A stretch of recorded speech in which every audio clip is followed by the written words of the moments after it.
to know about planning for long-term care expenses. So long-term care expenses being primarily talking about, at-home care, assisted living, or skilled nursing level care, not necessarily like long-term disability or anything like that. If one of the things I'll remind everybody of here real quick is this is interactive, so you can submit questions and I'll see them pop up. It's obviously a pretty complicated topic, especially if you're not familiar with a lot of the background information. So please feel free to submit questions and I'll see those come up and I'll be able to answer them. Another thing is at the end of this, you'll receive a couple different materials. One is our long-term care planning pyramid, sort of kind of the different things that are important to think about when you're planning for long-term care, and kind of the base being the most important, kind of the top part being the least important or the least influential in the planning. And then another thing is you'll get our feedback form, which gives you a place to submit any sort of feedback that you might have, but also gives you a place to let us know if you would like us to reach out to you to set up an initial consultation. Those are complimentary consultation, initial consultations. Nobody pays us to come in and talk to us. Initially, we want to be able to sit down and really kind of figure out what needs to be done. And those are usually set up for around 2 hours, give or take. We can be flexible with that if you don't have 2 hours. Obviously, you don't have to sit there for 2 hours. So it's up to you, but usually that's kind of the average time span for that. So I guess to get started, when we're talking about long-term care expenses, what we're really talking about isn't, like I mentioned earlier, long-term disability. That's not really what that's talking about. So when you see those commercials for Aflac and things like that, where if you can't work, this insurance will pay for that kind of thing. That's not really what this is about. Long-term care expenses are really more focused on someone needing at-home care when they start to age, or if they have some sort of health reason why they need that long-term care. Assisted living facilities. So that's when you're generally thinking of what's called a CBRF, a community-based residential facility. That's generally when somebody needs, some assistance, but maybe not round-the-clock care, right? And then skilled nursing is what most people think about when they're thinking about the nursing home.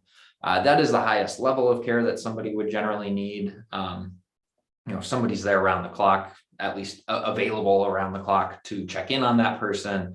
It's, pretty high-end level care. Somebody would have pretty significant needs.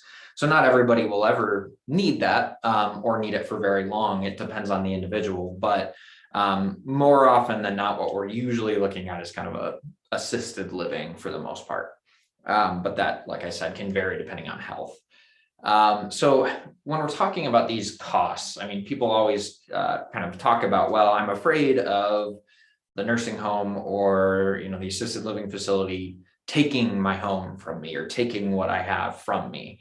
And that's a bit, that's kind of not the right way to look at it, because they're not really taking anything from anybody. What's happening is the care is expensive, and people have to spend through what they have before they receive a lot of assistance. So it's not anybody taking anything, it's that you're paying for care.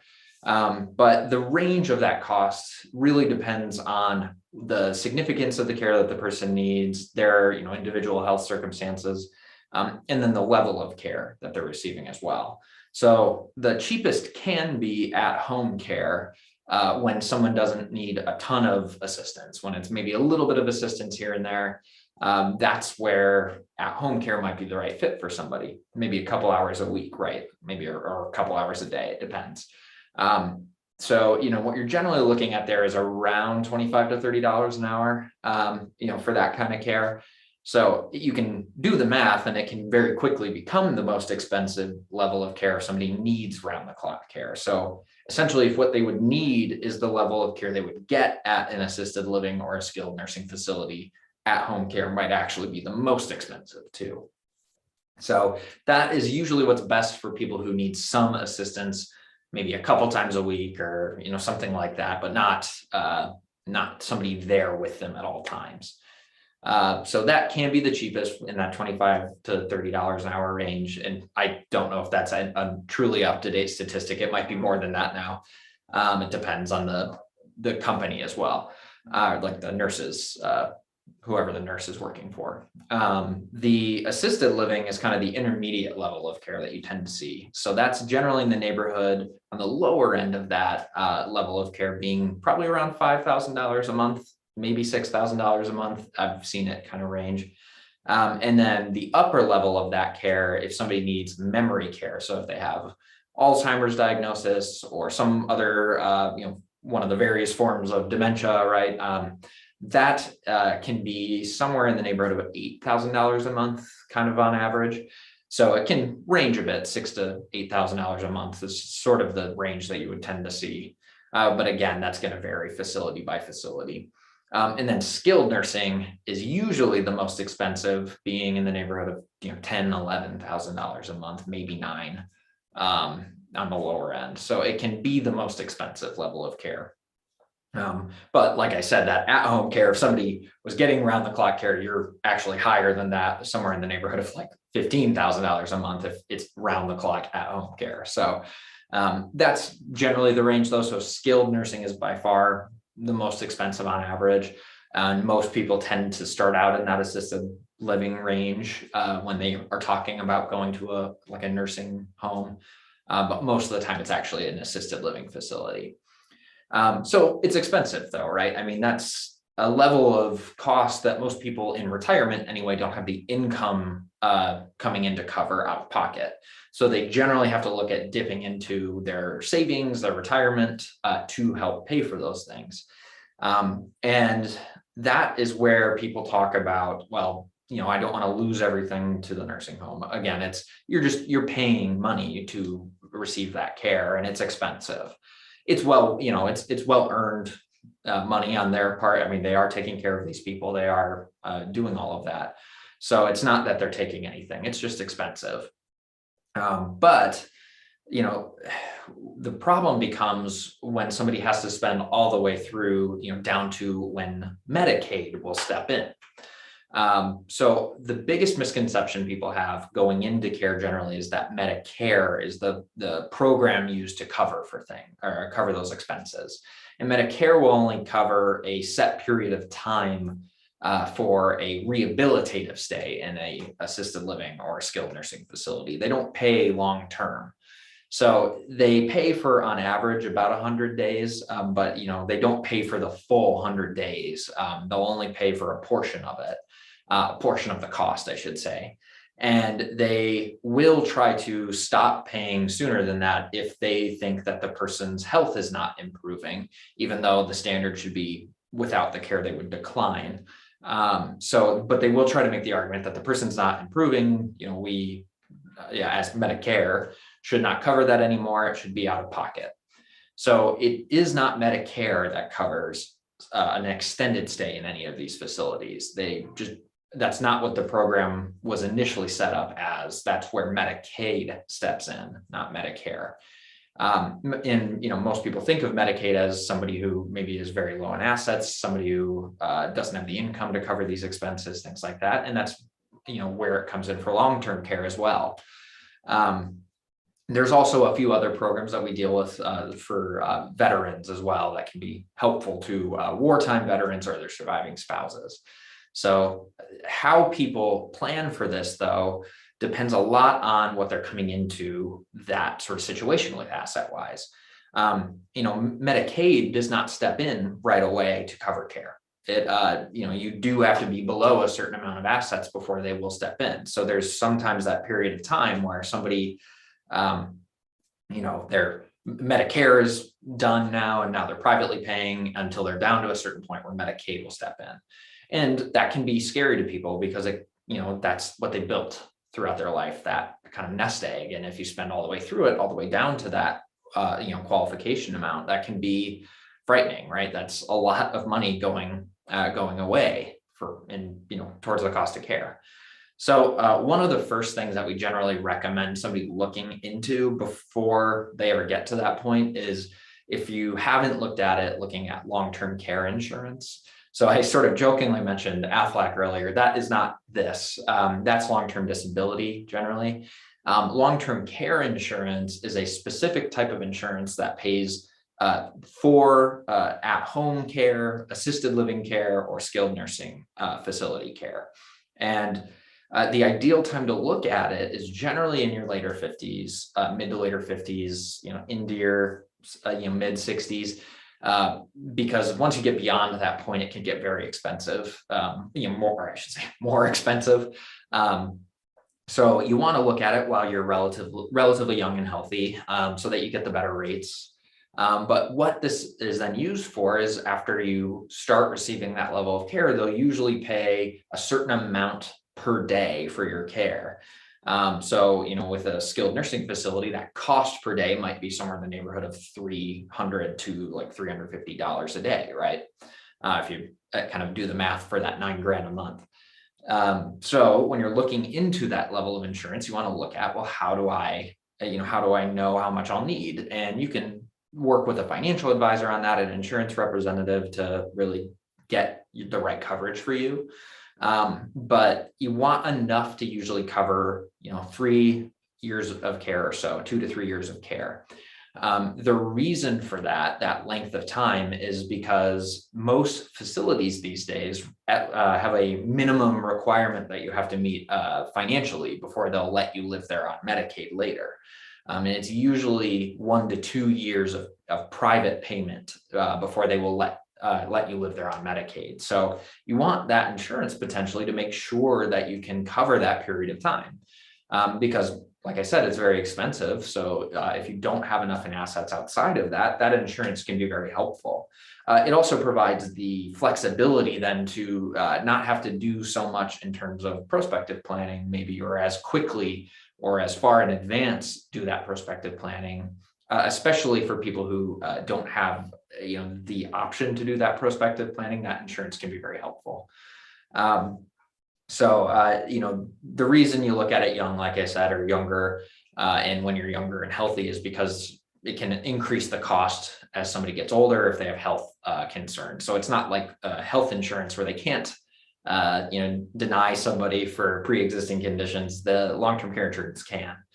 And you don't have to get the, absolute, it pays forever policy, if you could even find that these days, or, it pays for everything across the board, because, you have to factor in your income as well. So you need enough to help pay for that first couple of years of care, ideally. But for people who either couldn't qualify for that level of insurance, or it's, past the point where it would be, affordable for them to look at that insurance, that's where there's other tools available to plan for those expenses. And one of the programs I mentioned earlier is Medicaid. So Medicaid has a couple of different things that somebody has to meet first, but qualifications they have to meet first before they will start paying for care for that person. The first is that they need the care, right? They have to need the level of care that they're receiving. It has to be medically necessary. Their income has to be lower than the cost of care. So if they can cover it out of pocket with their income, you just don't need Medicaid. But then there's also asset qualifications as well. And those vary in Wisconsin depending on whether you are single or married. If you're single, it's pretty straightforward. You can keep your home, but they will place a lien on it as they provide care. So your primary residence will have a lien attached to it over time, up to the point that the equity is gone. So they don't force you to sell it necessarily, but they can place a lien on it. So that's generally where people are talking about, the nursing home taking things, is it's really, they're referring to Medicaid placing a lien on the equity of their home, right? They don't want their home to go to the nursing home, but what they're really talking about is Medicaid placing a lien on the home. The single person can also keep a life insurance policy or policies of not more than $1,500 total, so $1,500. If they go over that point in terms of face value, they'll look at it in cash value as an asset. They then can prepay their funeral expenses up to about $15,000 total for that single person. And then they can keep a vehicle regardless of the value. And then about $2,000 in other assets. So that's where people talk about, spending through everything, or when people are talking about spending down, they're talking about spending down to that limit so that they can qualify for Medicaid assistance.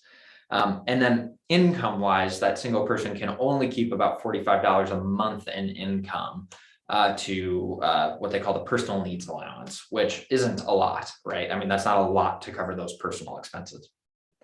It's a little different if you're a married couple, and depends on which spouse needs care or if both spouses need care. A married couple gets to keep a little bit more as long as one of the spouses is still healthy and living at home. So they distinguish this as the community spouse and the institutionalized spouse, right? The community spouse is the person living at home. The institutionalized spouse is the one living in the facility. The community spouse can keep the home without a lien being attached on it. So that's a little different than that single person situation. The community spouse, the healthy spouse, can keep their retirement accounts. So their IRA, their 401k, the ones in their name are not available for their spouse's care. They are still, tied to that one vehicle being protected, the life insurance of $1,500 face value, and then the prepaid burial policy that has to be irrevocably assigned for that purpose. They can have one for each of them and their spouse, right? And potentially other family members as well. Outside of those things that are protected, they pool everything up in terms of value. So any other real estate that somebody might have, like the family cottage or lake property or hunting land, the spouse who's receiving care, they pool in their retirement account values, and kind of any other traditional investment accounts, regardless of whose name they're in, and bank accounts, right? So pretty much everything else that I didn't mention gets pooled up value-wise. And they divide that in half. And they say that if they can't force that half to be less than $50,000, so the community spouse gets to keep at least $50,000 of the available assets, but they also can't keep more than $130,000, which changes every year, it goes up every year. Because of inflation. So this year it's between 50,000 and roughly 130,000.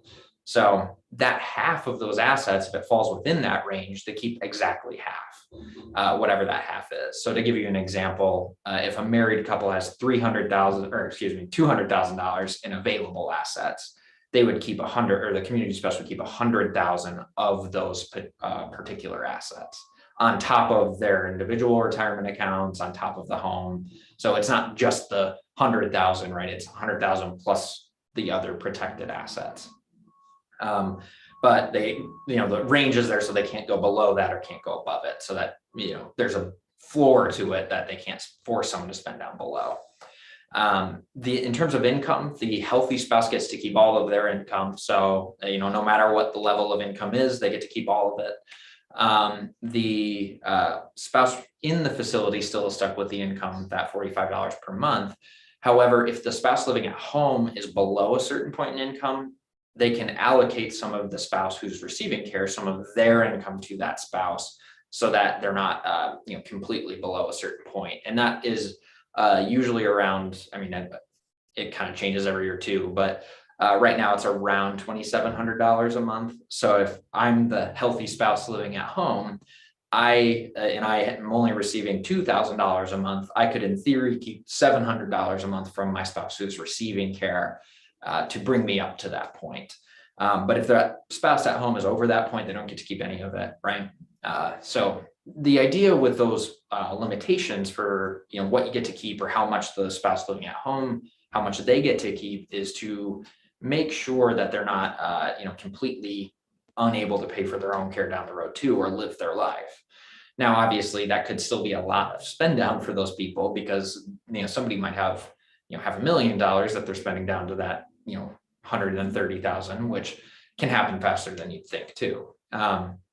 There's another program as well for the wartime veterans or their spouses that I mentioned earlier. So the improved pension program, or the aid in attendance, sometimes it's referred to as, if a wartime veteran or their spouse is in one of these situations, that can be available as well. This works a little differently than Medicaid, because it's actually a pension directly to that wartime veteran or the surviving spouse. It's not like Medicaid pays the facility directly.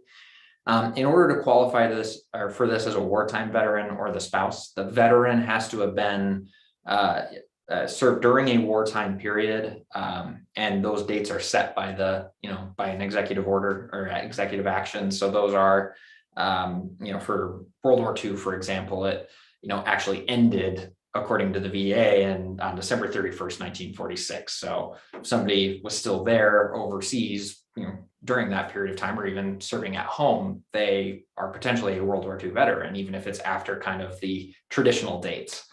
So the wartime veteran, they have to serve during a wartime period, obviously, for at least 90 days of service. Only one of those days has to have actually been during a wartime period. The other active duty days have to have been, or it could have been afterwards too. It's just as long as one of those 90 days was during the kind of dates they give. They couldn't have been dishonorably discharged, and you can't have served in like the reserves for that period of time or for training. It has to have actually been active duty. After that period of time, though, or after those qualifications are met, just like Medicaid, they also have asset qualifications and income qualifications too. So the VA made it simpler for us. They said the home is safe no matter whether somebody's married or single, and the most they get to keep is $130,000. So they, didn't do all of those added calculations that Medicaid did, and there's no other protected assets. It's really just the home. Everything else is counted towards that 130, regardless of being single or married. And then the maximum pension that benefit that wartime veteran can receive is around $2,200 a month. So one of the things that this can be helpful for is if somebody is receiving care, the care is an unreimbursed medical expense. So this pension benefit can be used to get that person up, potentially to supplement the care at least, if not to get them closer to the maximum or the actual total cost of the care. It can help people get through that private payment. It can help people get, maybe not ever need Medicaid depending on their level of income and their cost of care. So it can be a really nice tool for wartime veterans or their surviving spouses. One of the things that people talk about when they're talking about spending down, or they're talking about protecting things from Medicaid, getting themselves below those asset amounts, is they'll talk about gifting, transferring things to the kids, or usually it's I want to put the home in the kid's name. And many people are familiar with the fact that Medicaid has that 5-year rule, which means when somebody applies for Medicaid, they can look back 5 years from the date of application to see if anybody transferred anything. The VA uses a look back period as well now, and that's 3 years. So if somebody before those applications had gifted something in those periods of times or transferred something for less than fair market value, that would be a divestment, meaning they get a penalty for it. How Medicaid calculates those penalties is they say, what's the value of that gift over that period of time total over those 5 years?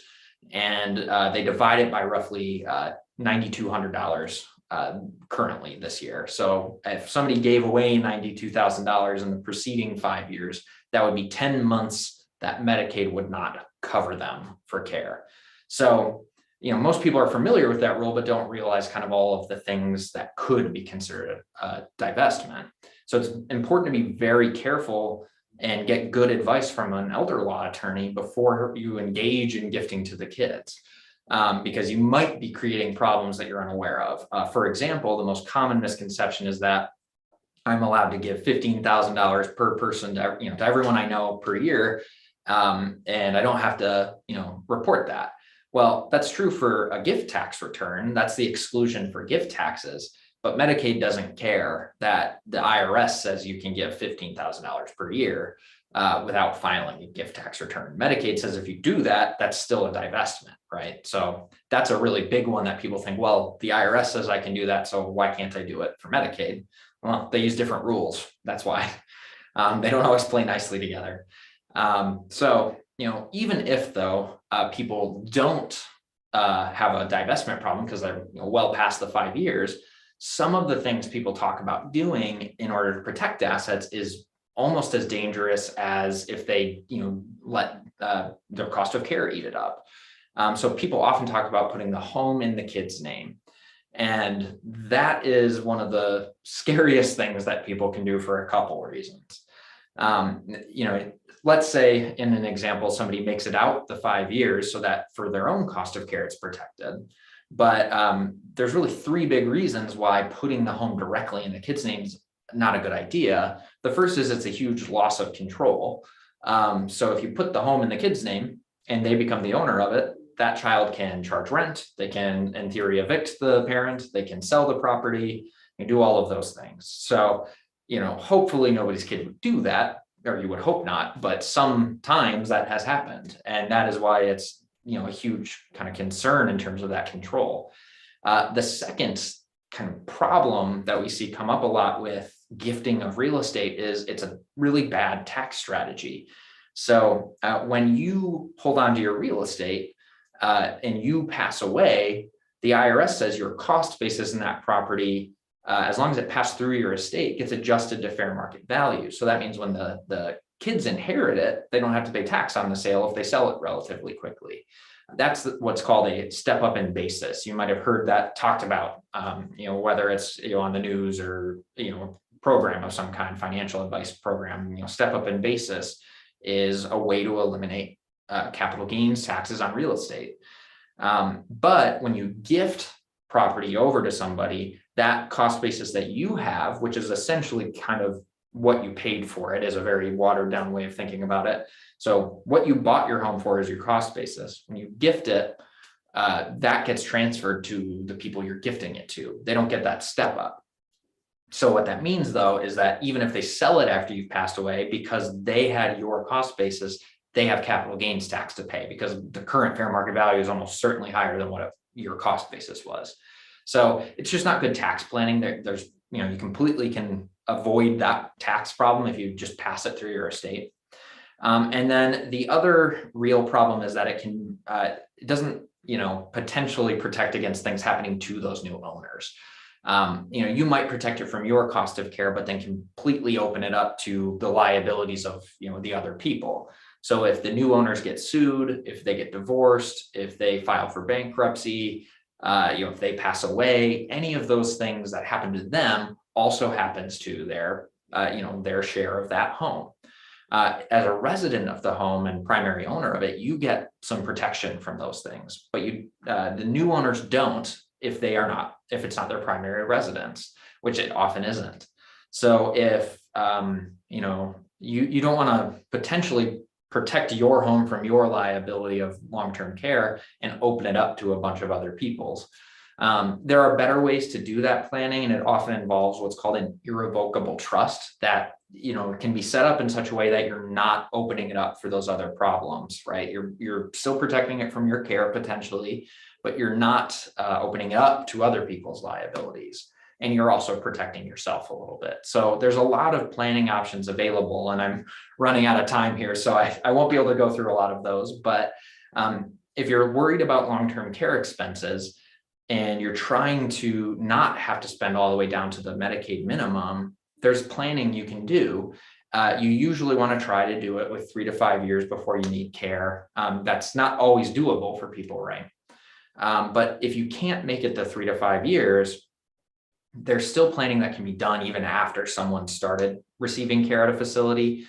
You can't be as picky about what you're protecting. You're sort of, you know, stuck with what makes the most sense to protect, but you can usually still protect around 50 to 60% of those, or that person's assets, I should say, at that point, from having to be spent all the way down to the Medicaid allowed amounts.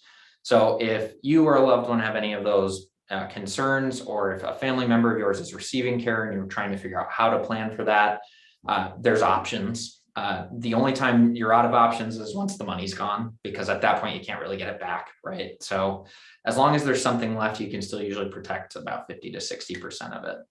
I'm not seeing any questions. If anybody has any questions, okay, I do actually have one question. Can you use a HSA you create at a younger age for long-term care at an older age? So a health HSA, the question is, can you use a HSA, which is like a tax deferred health savings account, I believe is what it stands for, to pay for long-term care at an older age? That's a good question. I don't see why you couldn't. I'd have to look into that, actually. I don't have a good answer for you on that. I would think yes, but because it can be used for for care expenses and medical expenses, which that would qualify as. So I'm thinking yes, but don't quote me on that. I don't know for sure, to be honest with you. If whoever asked that, if you'd like to send a follow-up email, yeah, learn more at hooperlawoffice.com. So learn more at hooperlawoffice.com. We can get you an answer on that. Just because I'm running a little short on time, but I'd be happy to send you a follow-up on that. But otherwise, if anybody has any questions, you can send them to that learn more at hooperlawoffice.com, just because we're running short on time here. And we'll answer your question, or if anybody wants to come in and talk to one of us, please fill out that feedback form. Just as a quick kind of closing, our upcoming topics, actually, so next week on October 6th, it's protecting your loved ones in your estate plan from other people. So, creditors, divorce, lawsuits, things like that. And then on October 13th, we actually have our wills versus trust public seminar at in Oshkosh. So I believe that's at the Fox Valley Tech Riverside campus. So a couple topics upcoming here that'll be good ones for information purposes, good for kind of a general background on estate planning. And if anybody's interested in those, please feel free to sign up. Otherwise, I will let you guys go enjoy the rest of your day, and thank you.